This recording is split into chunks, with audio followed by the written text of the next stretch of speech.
ಯಾರಿಗೆ ತಾನೇ ಮೊಳಕೆ ಹುಳ್ಳಿಕಾಳು ಸಾಂಬಾರು ಅಂದರೆ ಇಷ್ಟ ಇಲ್ಲ ಹೇಳಿ. ಅದರಲ್ಲೂ ಮುದ್ದೆ ಜೊತೆಗೆ ಮೊಳಕೆ ಹುಳ್ಳಿಕಾಳು ಸಾಂಬಾರು ತಿಂತಿದ್ರೆ ಏನು ಟೇಸ್ಟು ಅಂತೀರ.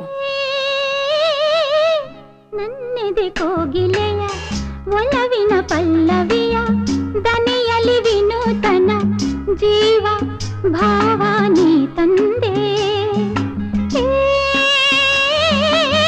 ನನ್ನೆದೆ ಕೋಗಿಲೆಯ ಒಲವಿನ ಪಲ್ಲವಿಯ ದನಿಯಲಿ ವಿನೂತನ ಜೀವ ಭಾವಾನಿ